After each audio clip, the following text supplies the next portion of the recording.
Masih kuki khare na yade haidana ngasi bok de chatna handana leba matam de ge koi gi kaino gi head sing sina kai do birum ge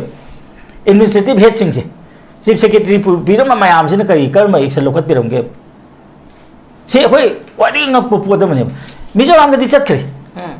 akoi manipur de chat si kai no matam to 1957 lebo kuki kya le ngam de ge moina yade haidana gi lo do chatna de kai no lo si bo aina yade na chat ta ba yabra ne असिगुम मथों मरम खंगब मयामना लेबाची पालपदिने लेबाची मांगिसि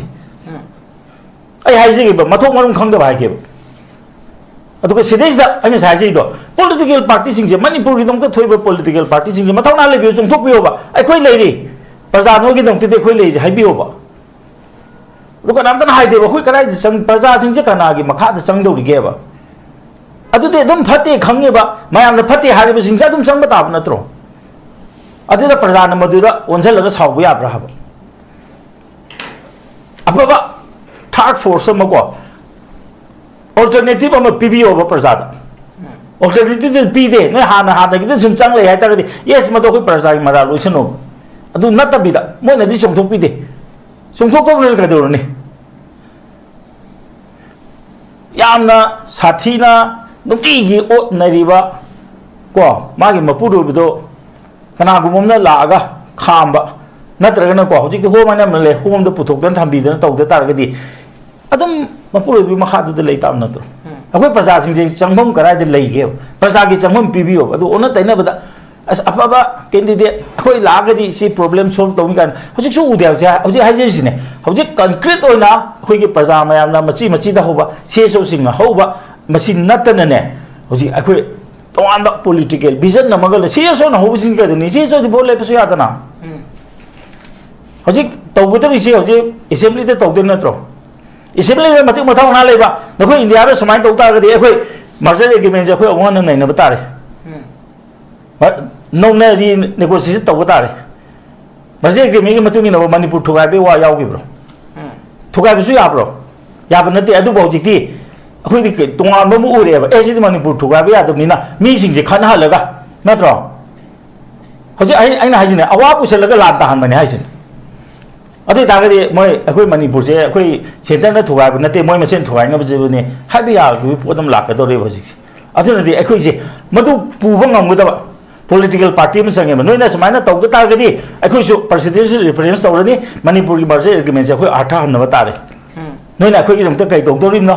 अदु नत्रगना गे agreement हाबिसिदि कखनबा याब नत्रो मरमदि मोइना अखोइदा ऑक्युपेशनल फोर्स ने लेबिसु नते अखोइगी कॉन्स्टिट्यूशन ngasi ba मुथतपसु नते मुथतपसु ngमोय मुथत तारगदि मोइसे ऑक्युपेशनल फोर्स हाबदु लाकदरिनि अदुना सुमाइना हाइबा पॉलिटिकल पार्टी मथोंगा लेबा अखोइगी लमचिगो चिंगतंगी लेबा स्टेट से मसि काइबे यारोय अखोइ थाइनदि पालक मसक ममांगै मतमदबु चिंगतम खाइनब्रो अखोइना लालिबा लाइ मयाम सिन सिंगी मयाम यारोय नत्रो हरुप मतमदा अखोइ पुन हुमिनारिबा नत्रा मपानदि कोना संपुदन तोंगानबमनि अदा मसिगी सतम से काइनदनबा को अखोइ वकल खनम मतम यौरे हेबसे अदुना आई वखलदि हौजि तसेंग को अखोइगी अंगांगी ममाना हाइदो मा खक्तगी ओइना अखोइ लौबा यारोय अखोइ Manipur the लैरिबा अखोइसु दुमाइने any time Langol मयादने अखोइ लेजे लांगोल लौजि मोइ लेगिद्रे मोइ लेरिंगेदि कैनो मोइ थो लाई हाइदन अखोइ कुजेन चेनरिनि कैनो थांगैबन द लेबम जाबुं खंपोनते कैनो द लांगोन द कुकी लेन अजि सेनापति डिस्ट्रिक्ट चल चंग चलल मिनि सदर रिलसि मंग दे यारो मिनि अजि अदुगी फिबम द लेन तादे कैनो बखोइ अजि तौदरिसि अदना सिगुमबसि लेबनिना मसे ngasa aina haijeido kaimta tade lada tai habdo rule of law da tai rule of law enforce tobio adu rule of law enforce to matamda ai haije wa thai dok piganu aduna yam thuna athubada legislature mayam je sigi refresher course ma sinbiyo mayam khangna khoi people gi confidence se khar lakpa yana na ai madmai haije मोचे अरोइबदो को हुजुजि तोलिबा मसि थमजरिबा topic सिगसु कोगी related ओइना कोगी लेबाक सिगी कोगी state सिगी home minister ओइबा गोमदा कोंथौ जोनो फोंदोखिबा कोगी central forcing चिंथक लोमदा का होंदोखरगा state forcing ना गाखननबा same honorary है वाफों फोंदोदि अदुगा सिगा फेमरी लेना कोगी state सिगी same ओइबा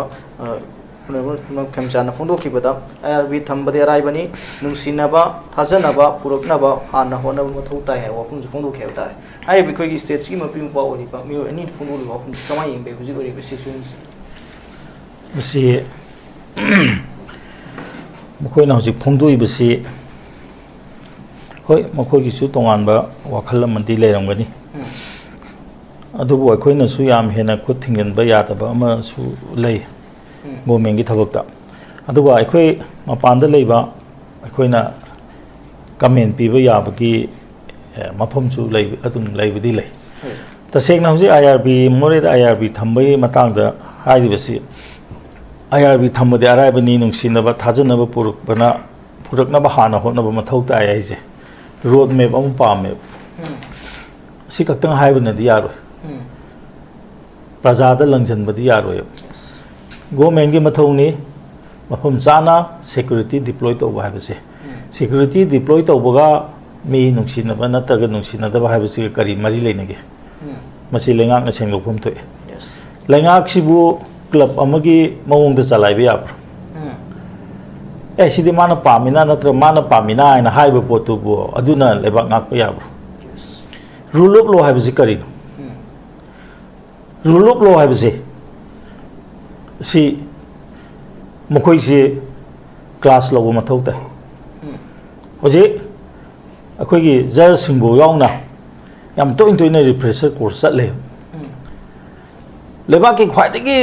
ꯑꯆꯧꯕ ꯐꯝ ꯄꯥꯏꯕꯤꯔꯤꯕ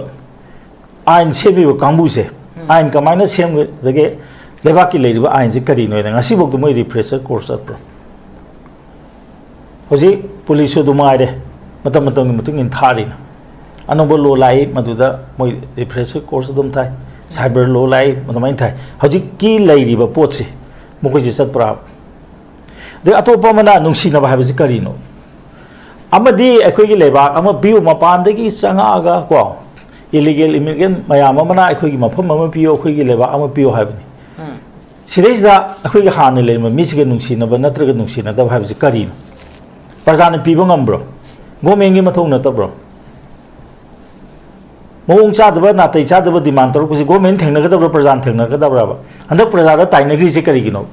ꯒꯣꯔꯃꯦꯟꯒꯤ ꯑꯦꯛꯁꯟꯗ ꯅꯠꯇ꯭ꯔꯣ ꯃꯁꯤ ꯉꯁꯤꯐꯥꯎꯗ ꯃꯣꯏ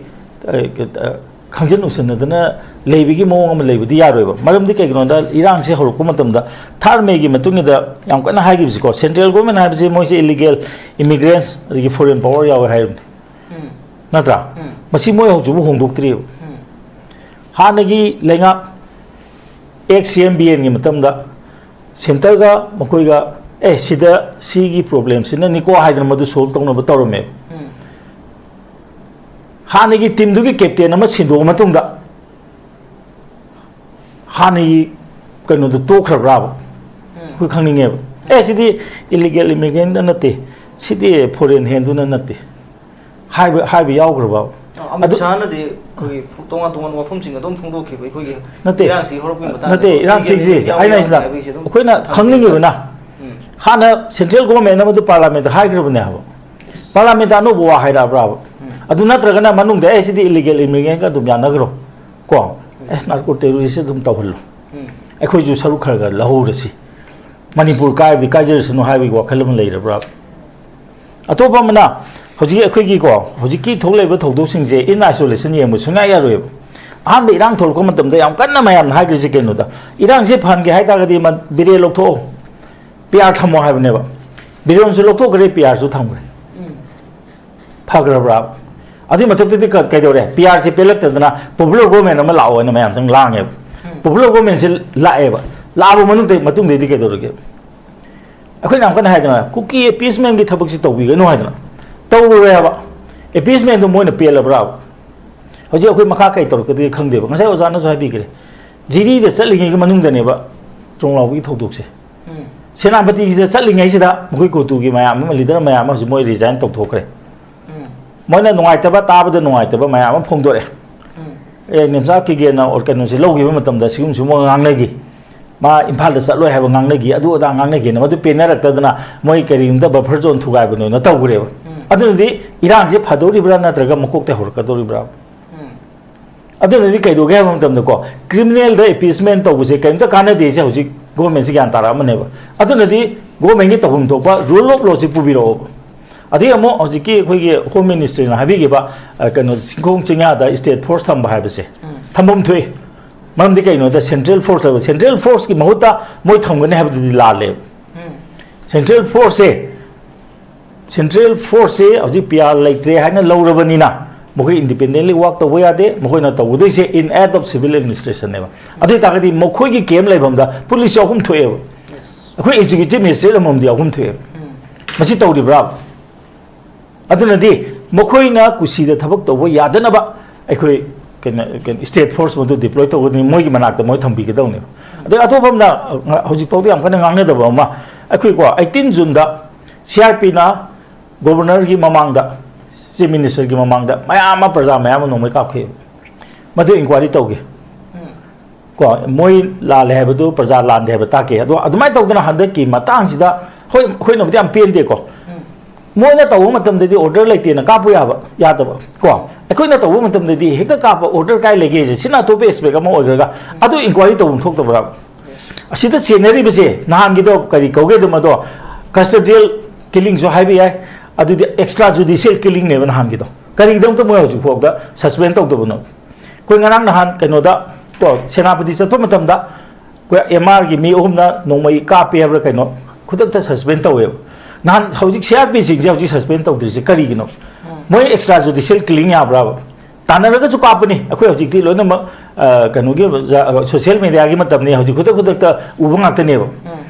adum sa ge akhoi na oja sing ne so hari ko mu ka control to ga ta di na ma na raf sijna bra na da sijna de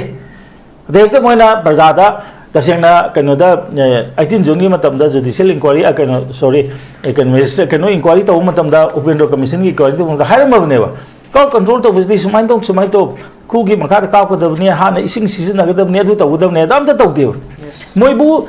yam china train or force na praja na si to re hekta no ngon chal no ka pe abra adi da de sauji ki bat chenari ba battalion si gi mathak to khudak de action log da bisi kari gi no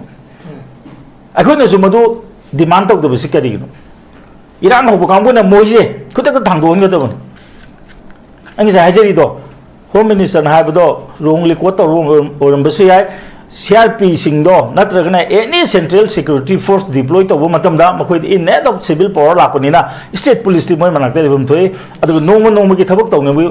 na ba gi da makta makoi se hoji moi jaga de ta senai ta ga di asfal le ba jaga ne adu ta ga di moi executive magistrate amam no gi di tp gi da ne ba sigum po se khoi am ta hangdre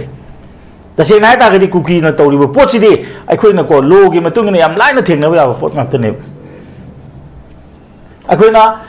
irang ho bu loine na lo da sangjin dre ha masi khara wa le atopa mana ngasi bauta moina tumi lesson bam leba kanu mizoram gi di loi gre biometric tawdna illegal immigrant khalo ha bisi lei grone ba akhoi makha ta na krai chakhra ge ba ai de wangang bu khuding di zum hai jai ko irang se hodri ngai da kanu na chairman oi bani tengnopal gi mla do maming do kai habna za let pa ho na oi ba matam da lising na ni hena detect to rab ni khunyam de khunyang khai pha de adu kai chakre kana da tham gre masi ji losan ge si kari gi masi aji lona ma ge tumi ne lesson ne si kari gi no kangko pi jaga ho ro bra sakul ho ro bra si kari ge ho da no ba adu tar ga di hojik ta sen na akhoi gi government ki policy si kari no adi amana akhoi mayam yam pen na de ko amit shah na natragana kano na modi na mokhoi gi nupi sing do kano se phi yaw da ban pi puthok ko matam de parliament ngai manipur gi ke ngang de kari bu ngang de no kari puthong go do no ba akhoi na center da natraga akhoi gi praja sing do utli ba po si kari no ha na gi government gi matam da manipur gi problem se sini ko haidna padi problem do thengna na bo honare nge da मधुगी नुपा दो लोथो हाइबदी अदुगी problem दो लाले हाइबने ओने तैना ना सोमदा लाए होजी करी reaction no ओखने P दोरी आगे हाइनिंग इजे करी नो होजी याम समना हाइबदा सुगी कांगु दिगे नोंमै लोथोक पाइबजे मो एग्रीमेंट ते यावरबनी अल्टीमेटम जु पीग्रबनी ngasi bok ta kari gi lothok ta ge si kanam ta no wangang di अदुगी मोता सुगी पैसा पी होए in terms of crore dani adu ta gadi kuki gi population kya no moi da piri ba paisa ji kaya no ha du khangni nge ba adu ta gadi lebak thugai na ba group sida sum sponsor tawga tawdi bisi kari no Manipur thugai bisi India thugai ba na tabra ba hoji Delhi de salu ne Delhi ki jaga amun kuki ne piu hairu ne moi pi gadro pi gadra ba hoji Assam da Dimasa ki mafam da moi hoji kano moi mafam pi re ne kuki singe area do lauthok na gre ko ya na pur gre kuki le na da sem ro na du de Assam da thara ge moi ya gadro ya gadra ba si gumba ko ta ba nungai da ba akhui tumin le jeram ba akhui ju ko akhui ki thamoi da mai su bu dong to ba ma sum to khalai si kari gi no ado sidai da hoji ki live lengak se asina haibiyo ba hana ex minister ki bier ni matam da haram ba illegal immigrant to lale reserve forest ki wafam do lale ko adigi foreign hand do lale hayo ba thabo mai da sangsal o kari akhui do utning ni se kari no ado akhui masin nuksi no ha bi kari no ama dudi yengo ngarang nan ma ngarang mo mani ko Manipur ga awagi makutegi ningkha tambagi iningtho nursing gi khubum da laikat kare hoja awana lan tara inatro awana lan ta ba natara kuki je awa asum na khandi lak pa natra ba mo du kuchinari natra ba hoji ngarang kat khirbe lai du ba hoji tawri ba thabak siga kari sanari ge ha ba akoi kamana khango ha ba no ba sidai da Manipur ki chongthok pe political party am thai khoi le akhoi Manipur je kan ge hai ganam ta voice am ta pi dri kari gi no aduga as bota apha candidate khaloi kari apha candidate nu tholok du si bo apha party piu ne candidate matan da man thok char kani akhoi Manipur je kan ge hai party am da si chongthok pi ro ba am ta de ba leba kan be si bu CSO gi natraga lekai gi praja da sinar bo mata mama de ni thona kasa ga ko maning de maning lom de sian hak ada mayam na ko hira chandra gi makha da lebak chikan gi admai na kalu hai bra adun na loi chen di ro am ta lebi nu sai da thok mai lak chan leigum ju to ko akhoi matak ta sum thak ju to gum to baza da utning ni ba message kari no ai sai da som na nursing da leikal ikai nei di sona kana awadi gi lak pa illegal immigrant mayam da lebak chi sinare Chidi ka dok ba aduna moina tawri do nganang thugai gre ko tu na nawa lok de hai gre ba akhoi adu jumung to moi resign to gre ko tu resign to gum thok pro akhoi anaw mantri lae anaw chief minister lae akhoi nungsi na lai re chebi message mo moina pi ga do na tro adu gi matak ta akhoi da attack tor madi gi tangkol isini naw sin attack to ba hore liang mai na ga da attack to ba hore kari wali ge ba masi suyamna matik mathongna leina thabuk to ngam mi si kari gi no ba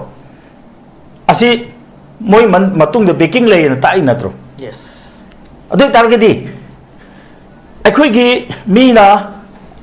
security akano advisor gi mohta akhoi gi ko makuk se akhoi no oira ma matam da kari decision no lo bi ri se aduna di hoje aseng ba achumba tawu phai aduga akhoi parja da su ko wafam fazana kanu to phai aduga koi taseng na haibda rule of law haibase masi enforce to godamni rule of law enforce to matam da yana bagi matok ta yes ko ai gi masi makatang ai haje ge rule of law si yana han godamni rule of law da yadaba mi sing je tandi pi gedam nga law leba ni law gi to pon thok to ba da ba to lamen to yan basing di tirak to ya duni yam pajaw ko ni han bro ko gi thokri ba trong lo bi to to ga matang da hinghouba mamana pen da wafum kya laingak na paikhat liba thong si da pen da wafum kya mo mamana phongdo khiba ekhoi kadai da sep oina leigani ai gi yum da central security force gi maya manak na lari jaba sep oina ni khanna tumjaba ekhoi pawo sep oidraba matam aduga ai gi isa singduna mama yamna nungsi hairambo haiduna aroiba oikhre haibana singba aduga laingak na case si NIA da sinagani haina phongdo khrabasu makha ta ba achauba operation tawduna khulai sing phagat pa chena basing phabagi pyom ji udaba si mama da pen da wafum am phongdo le haba tare hai mama na phongdo le wafum adu linga na khut si kamai yeng de asi ta se nai ta ga de noi te mama na phongdo i du ma khak te gi wa na te yes trong lau bi de leiba mi loina kini to loina peri feri te leba mi mayam gi mo chilga ma phunggo pane nai longning ta seng na hoji ki sidai da Quran ba matung mairing ba haidna sagi ko gi kaino se adu bo mairing dire ba khois maram di kaino masi amona thoglok pa ya ba thodo ni investigation to wa habsin to an ba ni investigation angak pa mani magi trong hang arang han si ri wa to su ne adi wa to se ba amuka irang manungda phau lo bu sangu bu da ko phau lo bu sangu bu da nongmai kap ko mi mangi ba adu ki chena ba mi da hoji ko pha bu ngam thi mam di ke no da adu ai da lai bne ha bi su dum khang gre ko adu ko human rights commission da case ma am tawi report ko khali pha ba dum ngam de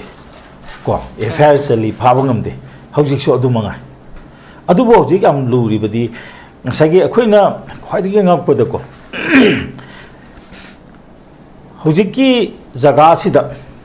periphery da secure oinana ba kari gumba ko viable hai tare ko masidi am kan ngak sen bani masidi am hai sing nan thuk nanjin gi bini habi yana na ba masa kam te leiti adu da ne ba ngara ko gi keno na ko gi han gi leader amana ha gi bido ko han gi ma na khun na ko mathau tare na masing han da bisi kari no hoji any problem matam leiba matam da ko gi lekai gi maira pai bi e bisi thu ga ko khun jing nga e maira pai bi thu ga nga e si kari no na ha ba matam da khun si da phatta ba hodi mi sang pa thing dri ni irang ji moina ko nungmai pa nga obi wa natti admai tok dana kari gi no kayam peace like dana masagi ekhui gi village volunteer mayam ji kari gi disband taw ri no nungmai lokot khre na nungmai am pai dre thamdin thambiu na kari kai ge adi bdf aina mayam le village voluntary force ai natro nanju lising kun logu ne thuna lobiro na thambiu ba sida ada moigi ko chingi jaga da changu hai bina te tampaki jaga gi machinda ekhoi ngak pu chi kari kai ge civil defense na maleji civil defense ki su ek am tongan ang sa hajeri do ekhoi gi political leadership ko mihut sing se refresher course amum to mathok ta re ha ba sida like lai su magi academic qualification gi mathok ta te man ken do moi se praja na ya la khala PhD phangom na ekta khoi keno MLA or ya ponte praja na yadra ga dia bonte adu makoi gi mafam du gi praja sing sin moi pa me na thagal abani na madu da pentho ga laibo gi mohta makoi sing se ain sing je phajana sijna ba yana na ba ngasai ke no haji gi ngasai song hang kon tam da cookie gi sikpi right ki ma pass hoye cookie gi sip right akoi gi manipur gi land system si karino kari gi no akoi gi manipur da acquisition of chip right 1957 on ngani ko haji ko chana ba loi chana gre enforce tok do bisi kari gino adu da phajana yauri ba adu enforce tok ta ga de adu sigumba si condition je loi maton da MLR ki chapter 1 and 2 se automatically chana do rim ne ba masi cookie khare na ya de haidana ngasi bok de chana and na le ba matam du ge koi gi kanu gi head sing sin kai do birum ge administrative head sing je chief secretary birum ma yam sin kari karma action lokat birum ge se koi wadi ngak pu da mani mizoram da dichat khre akhoi manipur da sathab si kai no da matam to 1957 da bo cookie kya le ngode ge moina ya de ha da lo du sat na di kai no lo si wa ina ya de na chat ba ya bra ne asing ma thong ngorong khang da mayam da lebak chi palak pade ne ba lebak chi mangi si ai hai ji ba ma thong ngorong khang da ba ge aduga sidais da ani sai ji do political party sing je manipur gi dong ta thoi ba political party sing je mathau na le bi chung thok bi ba ai khoi lei ri praja no gi dong te khoi lei je hai bi ba duka nam tan hai de ba khoi karai sang praja sing je kana gi makha da chang do ri ge ba adu de dum phate khang ge ba mayam na phate ha ri bi sing ja dum sang ba ta na tro adu da praja na madu da onjal la saw bu ya bra ha ba apa ba third force ma ko alternative ama PBO ba prajada alternative pide ne hana gi sum chang le hai ta gi yes ma do ko praja gi mara lo chno adu nata bida mo na di chong thok pide chong thok ko ne ka do ne yamna sathina nuki gi ot na riba ko ma gi mapuru bido kana gumom na la aga khamba natraga na ko hojik ho ma na le hom da puthok dan thambi da taw da tar ga di अदम मपुर भी मखाद the लेता नत्र अखोई प्रजा सिंह जे चंगम कराय the लेगे प्रजा की चंगम पीबियो अदु ओना तैना बदा अस अफबा कैंडिडेट अखोई लागदी सी प्रॉब्लम सॉल्व तौमी कान हजिक सु उद्या हजिक हाजे सिने हजिक कंक्रीट ओइना अखोई की प्रजा मयामना मची मची दा होबा सेसो सिंह होबा मसी नतनने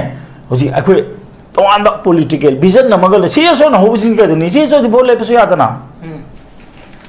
हजिक तौगदरि से हजिक असेंबली दे तौदे नत्रो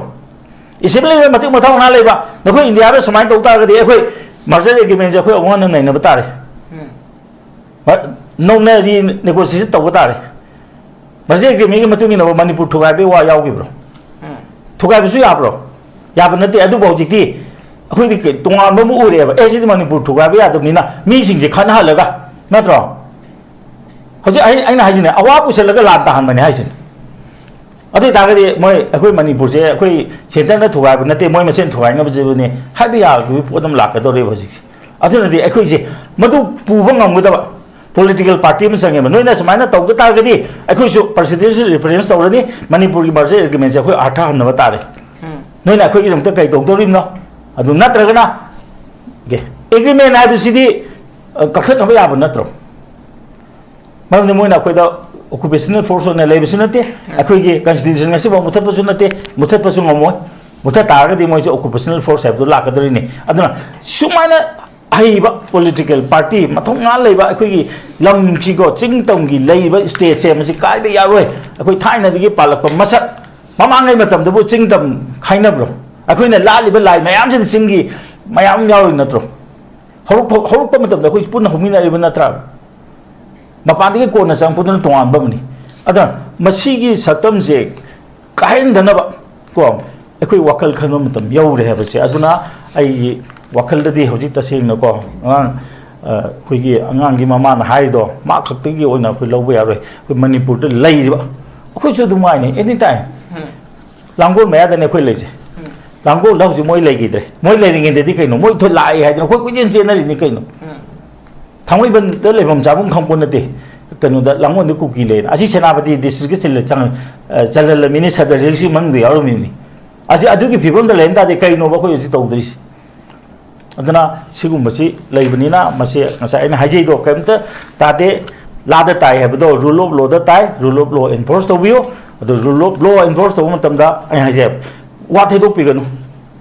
adana yam thuna athubada legislature mayam je sigi refresher course ma sinbiyo mayam khangna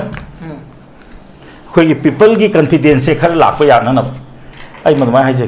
मोजे अरोइबदो हुजिक मियामना संगसिल खोंजन से करम माइगै दे संगगरि हेना खोइ लैरिबा लेबा के इशू सिलुशन बदा मियाम गे बा खोंजन दु माइ पाक हेगनि आइ वाफम जु टेंटन थंबिरो दुगा टेंटक अरोइबरो आमया टेंटन दम थंबिरो आई पाकुम जु पिजे के दुगा आई हजिकि साजि के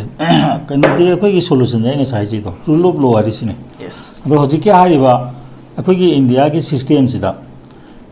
हजिक मतम मद को क्लास 5 पास तौरबना कोई चौकी दावरबी यारोंगनी हजिक मैट्रिक पास तौतदि यादरे सही हुंद्रा मरफु निंग तमको मतम सिदा ngasi बौत लेजिस्लेचर अम ओइनबगी अखोई एजुकेशनल क्वालिफिकेशन लेति भोट कारी सिंगजिबो खोइन मा लाइक हाइ नत्र हाइतेना अखोई हाइबि याबगी राइट करि लेगे असा हाजि अमोनसु को पॉलिटिकल मास्टर ने बमोइसे पॉलिटिकल मास्टर से मतिक चाइ हाइद्रगदि कइनो हो हाइदिस सिस्टम सिने ने अदु मखोइबु मोय हाइतब सिनबु ब्यूरोक्रेट मैम सानरी नि कई ब्यूरोक्रेट न सानबु खय नुवाय बजे मंत्री पम साना नुवाय लेपोन आइ जेसे अदुना मसागी फाइल वर्क ती इखतबदि गाइडेंस मोय तौदम नत्र हजे हाइसे 1957 दा acquisition of chip bright act से सलाई ग्रेवनी सेंटर की नोटिफिकेशन थोक्रम मखा ताब कई थबक तोबि सिदैदा अदुदे ब्यूरोक्रेट सिंगसिगा एमएलए सिंगा खना दौरिब्रा हजि अखोइना लाई हाइ नंग लाई हाइ तेन तसेंगना हाइ तारगदि अमम हाइ तारगदि साइगी दुदा हाइबदो खो यानिंग बले उपाय लेतेदना सेंट्रल गवर्नमेंट सु अफा अफा मी सिंग जादु मोय अदि राज्य सभा लेबनिना राज्य सभा की मेंबर ओहेलगा दुम याय मंत्री ओहली अमो ओहेली अखोइ मणिपुर दसु अदुमाइना अपर हाउस अमा थमननबा प्लान तौरमी कांग्रेस सिम तम बु बिगे ngam gidri hachu oidri adu mum chang aduna ne ba hoje ꯀꯩꯅꯣꯅ ꯑꯩꯈꯣꯏꯒꯤ ꯃꯣꯗꯤꯒꯤ ꯃꯇꯝꯗ IAS ꯀꯥꯁꯤ ꯀꯩꯅꯣꯗꯒꯤ ꯂꯧꯅꯤ ꯅꯥꯀꯟ ꯑꯇꯣꯞꯄ ꯑꯃꯗꯒꯤ ꯂꯧꯅꯤ ꯀꯥꯏꯅ ꯇꯧꯗꯅ ꯇꯧꯔꯛꯏꯕ ꯄꯣꯠꯁꯦ ꯑꯗꯨꯅꯦꯕ ꯑꯗꯨꯅ ꯉꯁꯥꯏꯒꯤ ꯁꯤꯁꯇꯦꯝꯒꯤ ꯑꯁꯣꯏꯕ ꯑꯃꯗꯤ ꯂꯩꯌꯦꯕ ꯑꯗꯩ ꯑꯩꯈꯣꯏꯅ ꯔꯤꯐ꯭ꯔꯦꯁꯔ ꯀꯣꯔꯁ ꯑꯃ ꯇꯧꯁꯤ ꯍꯥꯏꯕꯁꯦ ꯀꯔꯤꯅꯣ ꯍꯥꯏꯕ ꯃꯇꯝꯗ ꯍꯥꯟꯅꯁꯨ ꯍꯩꯇꯗꯅ ꯂꯥꯛꯑꯦ ꯔꯤꯐ꯭ꯔꯦꯁꯔ ꯀꯣꯔꯁꯁꯨ ꯇꯧꯕꯤꯗ꯭ꯔꯦ ꯀꯔꯤꯅꯣ ꯑꯩꯈꯣꯏ ꯇꯧꯒꯗꯣꯏꯁꯤ ꯑꯩꯈꯣꯏ ꯎꯄꯥꯏ ꯀꯔꯤ ꯂꯩꯔꯤꯒꯦ ꯑꯗꯨꯅꯗꯤ ꯍꯧꯖꯤꯛ ꯀꯔꯤ ꯇꯧꯔꯤ ꯁꯨꯄ꯭ꯔꯤꯝ ꯀꯣꯔꯠꯅ ꯇꯧꯗꯅ ꯍꯧꯖꯤꯛꯀꯣ ꯂꯤꯒꯦꯜ ꯁꯥꯔꯚꯤꯁ ꯑꯣꯊꯣꯔꯤꯇꯤ ꯍꯥꯏꯗꯅ ꯇꯧꯔꯒ ꯉꯁꯥꯏꯒꯤ ꯑꯩꯈꯣꯏꯒꯤ ꯂꯩꯀꯥꯏꯒꯤ ꯀ꯭ꯂꯕꯇ ꯍꯧꯖꯤꯛ ꯂꯤꯒꯦꯜ ꯑꯦꯗ ꯀ꯭ꯂꯤꯅꯤꯛ ꯍꯥꯏꯅ ꯍꯥꯡꯉꯦꯕ ꯁꯤ ꯀꯩꯗꯧ ꯍꯥꯡꯉꯤꯅꯣ ꯈꯪꯍꯟꯅꯕ ꯍꯥꯡꯉꯤꯅꯦꯕ ꯑꯗꯨꯃꯥꯏꯅ ꯇꯧꯗꯅ MLA ꯃꯟꯇ꯭ꯔꯤꯁꯤꯡꯁꯦ ꯔꯤꯐ꯭ꯔꯦꯁꯔ ꯀꯣꯔꯁꯇꯨꯅ ꯈꯔꯗ ꯑꯣꯏꯔꯁꯨ ꯈꯪꯁꯤꯅꯣ ꯍꯥꯏꯕꯅꯦ ꯃꯔꯝꯗꯤ ꯀꯩꯅꯣꯗ ꯃꯣꯏ ꯕ꯭ꯂꯥꯏꯟ ꯂꯣꯏ ꯑꯣꯏꯕ ꯇꯥꯔꯒꯗꯤ ꯑꯩꯈꯣꯏꯒꯤ ꯃꯥꯏꯁꯦ ꯀꯗꯥꯏ ꯊꯝꯐꯝ ꯂꯩꯔꯤꯒꯦ ꯍꯧꯖꯤꯛ ꯏꯂꯦꯛꯁꯟ ꯇꯧꯕ ꯃꯇꯝꯗ ꯏꯗꯨꯀꯦꯁꯟ ꯀ꯭ꯋꯥꯂꯤꯐꯤꯀꯦꯁꯟ ꯈꯛꯇ ꯍꯥꯞꯄꯤꯌꯨ ꯀꯣ ꯑꯗꯨꯕꯨ ꯑꯩꯈꯣꯏ ꯂꯩꯕꯥꯛꯁꯤꯗꯤ ꯀꯩꯅꯣ ꯂꯩꯕꯒꯤ ꯆꯠꯅꯕꯤ ꯁꯥꯔꯇꯤꯐꯤꯀꯦꯠ ꯂꯩꯕꯒꯤ ꯆꯠꯅꯕꯤ ꯑꯣꯏꯕꯅꯤ ꯑꯗꯨꯝ ꯂꯩꯔꯛꯀꯅꯤ ꯑꯗꯨꯅ ꯇꯣꯉꯥꯟꯕ ꯑꯃꯅꯤ ꯑꯗꯨꯅ ꯍꯧꯖꯤꯛ ꯇꯁꯦꯡꯅ ꯍꯥꯏꯇꯥꯔꯒꯗꯤ ꯀꯩꯗꯧꯔꯦ ꯃꯇꯝ ꯑꯃꯗ ꯕꯔꯃꯥꯗꯒꯤ ꯂꯥꯛꯄ ꯔꯤꯐ꯭ꯌꯨꯖꯤꯁꯤꯡꯁꯦ ꯁꯤꯒꯤ ꯄꯩꯁꯥ ꯑꯗꯨ ꯄꯤꯕꯤꯌꯨ ꯔꯤꯍꯦꯕꯤꯂꯤꯇꯦꯁꯟ ꯇꯧꯕꯤꯌꯨ ꯍꯥꯏꯔꯝꯕꯗꯒꯤ ꯍꯧꯖꯤꯛ ꯀꯩꯗꯧꯔꯦ ꯕꯔꯃꯥꯗ ꯂꯥꯛꯄ ꯔꯤꯐ꯭ꯌꯨꯖꯤꯁꯤꯡꯁꯤꯒꯤ ꯂꯝ ꯑꯃ ꯄꯤꯌꯨ ꯍꯥꯏꯔꯕꯅꯦꯕ ꯍꯧꯖꯤꯛ ꯇꯁꯦꯡꯅ ꯍꯥꯏꯇꯥꯔꯒꯗꯤ ꯋꯥꯍꯩ ꯋꯥꯇꯥ ꯍꯣꯡꯕꯩ ꯋꯥꯅꯦꯕ ꯁꯤꯒꯤ ꯁ꯭ꯇꯦꯖꯁꯦ ꯀꯅꯥꯅ ꯉꯥꯛꯀꯗꯕꯅꯣꯕ ꯑꯩꯒꯤ ꯃꯇꯝꯗ ꯑꯩꯅ ꯄꯨꯔꯝꯕ ꯃꯇꯝꯗ ꯃꯤ ꯑꯃꯅꯗꯤ ꯂꯣꯏ ꯇꯧꯕ ꯉꯝꯕ ꯅꯠꯇꯦ ꯃꯥꯒꯤ ꯀꯟꯇ꯭ꯔꯤꯕ꯭ꯌꯨꯁꯟ ꯈꯔꯗꯤ ꯄꯤꯔꯝꯒꯗꯕꯅꯦ ꯂꯩꯕꯥꯛꯁꯤ ꯁꯤ ꯁꯣꯏꯅ ꯁꯤ ꯁꯣꯏꯔꯦꯅ ꯁꯤ ꯈꯔꯗꯤ ꯑꯩꯈꯣꯏ ꯏꯪꯒꯤꯠ ꯇꯧꯔꯤꯁꯤ ꯄꯤꯔꯝꯒꯦꯅ ꯍꯥꯏꯁꯤ ꯄꯤꯅꯒꯗꯕꯅꯦꯕ ꯑꯗꯨꯅ ꯑꯗꯨ ꯄꯤꯅꯔꯛꯇꯕꯗꯨꯅꯕꯨ ꯃꯁꯤ ꯁꯣꯏꯔꯤꯅꯦꯕ ꯌꯥꯝ ꯁꯝꯅ ꯍꯥꯏꯔꯕꯗ ꯃꯅꯤꯄꯨꯔꯒꯤ ꯍꯧꯖꯤꯛ ꯂꯦꯟ ꯔꯦꯀꯣꯔꯠ ꯀꯩꯗꯧꯔꯤꯒꯦ ꯃꯩ ꯆꯥꯛꯈ꯭ꯔꯦ ꯃꯩ ꯊꯥꯗꯣꯛꯇꯅ ꯃꯩ ꯊꯥꯈ꯭ꯔꯒꯗꯤ ꯀꯩꯗꯧꯗꯦ ꯔꯦꯀꯣꯔꯠ ꯔꯤꯀꯟꯁꯇ꯭ꯔꯛꯁꯟ ꯍꯥꯏꯅ ꯅꯤꯌꯣꯝ ꯑꯃ ꯂꯩꯌꯦꯕ ꯔꯦꯀꯣꯔꯠ ꯔꯤꯀꯟꯁꯇ꯭ꯔꯛꯁꯟ ꯇꯧꯅꯅꯕ ꯅꯣꯇꯤꯁ ꯊꯣꯛꯑꯝꯃꯤ ꯃꯈꯥ ꯆꯠꯊꯈꯤꯗ꯭ꯔꯦ ꯑꯅꯧꯕ ꯇꯧꯕ ꯁꯔꯚꯦꯁꯨ ꯍꯧꯖꯤꯛ ꯃꯦꯟ ꯇꯥꯗ꯭ꯔꯦ ꯃꯅꯤꯄꯨꯔꯗ ꯌꯥꯝ ꯂꯥꯡꯉꯤꯁꯤꯕꯨ ꯍꯧꯖꯤꯛ ꯃꯅꯤꯄꯨꯔꯗ ꯔꯤꯂꯥꯏꯕꯜ ꯑꯣꯏꯕ ꯂꯦꯟ ꯔꯦꯀꯣꯔꯠꯁ ꯀꯗꯥꯏꯗ ꯂꯩꯔꯤꯒꯦ ꯁꯤ ꯀꯅꯥꯒꯤ ꯋꯥꯈꯜꯗ ꯈꯜꯂꯤꯒꯦꯕ ꯑꯩꯈꯣꯏ ꯃꯅꯤꯄꯨꯔꯁꯤ ꯀꯩꯗꯧꯔꯤꯒꯦ ꯍꯥꯏꯕꯁꯦ ꯈꯟꯕ ꯌꯥꯎꯔꯤꯕ꯭ꯔꯥ ꯍꯥꯏꯕꯅꯤꯗ ꯑꯍꯥꯟꯕ DC ꯃꯩ ꯆꯥꯛꯄ ꯃꯇꯝꯗ ꯅꯣꯇꯤꯁ ꯊꯣꯛꯑꯦꯕ ꯑꯩꯈꯣꯏ ꯍꯥꯟꯅꯒꯤ ꯔꯦꯀꯣꯔꯠꯁꯤꯡꯁꯦ ꯑꯩꯈꯣꯏ ꯀꯩꯅꯣ ꯇꯧꯔꯅꯤ ꯔꯤꯀꯟꯁꯇ꯭ꯔꯛꯁꯟ ꯇꯧꯔꯅꯤ ꯍꯥꯟꯅꯒꯤ ꯔꯦꯀꯣꯔꯠ ꯄꯨꯊꯣꯛꯄꯤꯔꯛꯑꯅꯤ ꯑꯗꯨꯁꯨ ꯇꯧꯗ꯭ꯔꯦ ꯍꯧꯖꯤꯛ ꯍꯥꯏꯁꯤꯅꯦ ꯑꯗꯒꯤꯗꯤ ꯂꯦꯟ ꯑꯅꯧꯕ ꯁꯔꯚꯦ ꯑꯃ ꯂꯥꯛꯑꯦ ꯁꯔꯚꯦꯁꯦ ꯃꯦꯟ ꯃꯥꯟ ꯇꯥꯗꯗꯅ ꯍꯧꯖꯤꯛ ꯇꯧꯅꯔꯤꯁꯦ ꯑꯗꯨꯅ ꯁꯤꯒꯨꯝꯕ ꯌꯥꯝ ꯂꯨꯕ ꯇꯥꯟꯐꯝꯅꯤ ꯃꯅꯤꯄꯨꯔꯁꯤꯗꯤꯀꯣ ꯍꯧꯖꯤꯛꯅꯦ ꯕ꯭ꯂꯦꯛ ꯕꯣꯔꯗ ꯑꯃꯗ ꯃꯨꯊꯠꯂꯒ ꯑꯅꯧꯕ ꯌꯦꯛꯅꯕ ꯍꯣꯠꯅꯔꯤꯕ ꯃꯅꯤꯄꯨꯔꯅꯦꯕ ꯃꯁꯤ ꯍꯤꯁꯇ꯭ꯔꯤꯒꯤ ꯑꯔꯥꯟꯕ ꯃꯌꯥꯝ ꯂꯩꯔꯤꯕꯅꯤ ꯑꯗꯨꯅ ꯃꯁꯤ ꯇꯁꯦꯡꯅ ꯍꯥꯏꯇꯥꯔꯒꯗꯤ ꯃꯁꯤ ꯑꯩꯈꯣꯏ ꯈꯪꯕ ꯇꯥꯏ ꯑꯗꯨꯒ ꯑꯩꯈꯣꯏꯅ ꯃꯇꯤꯛ ꯆꯥꯔꯕꯅꯤ ꯃꯇꯤꯛ ꯆꯥꯕꯒꯤ ꯈꯜꯂꯛꯄꯅꯤ ꯍꯥꯏꯕꯁꯤ ꯃꯁꯤꯗꯤ ꯑꯩ ꯂꯥꯟꯗꯦꯅ ꯈꯜꯂꯦꯕ ꯃꯔꯝꯗꯤ ꯀꯩꯅꯣꯗ ꯏꯂꯦꯛꯁꯟ ꯇꯧꯗꯅ ꯈꯜꯂꯛꯏꯕꯁꯤꯕꯨ ꯃꯇꯤꯛ ꯆꯥꯗꯦ ꯍꯥꯏꯔꯨꯔꯒꯗꯤ ꯃꯗꯨ ꯑꯩꯈꯣꯏ ꯗꯦꯃꯣꯀ꯭ꯔꯦꯁꯤꯒꯤ ꯑꯦꯒꯦꯟꯁꯇ ꯂꯩꯕ ꯑꯣꯏꯒꯅꯦꯕ ꯍꯣꯏ ꯃꯥ ꯌꯥꯝꯅ ꯂꯥꯏꯔꯤꯛ ꯂꯥꯏꯁꯨ ꯍꯩ ꯍꯥꯏꯕ ꯇꯣꯉꯥꯟꯕꯅꯤ ꯃꯥ ꯃꯇꯤꯛ ꯆꯥꯗꯅ ꯑꯣꯏꯔꯕꯅꯤ ꯂꯣꯏꯔꯦ ꯄ꯭ꯔꯖꯥꯅ ꯌꯥꯔꯕꯅꯤ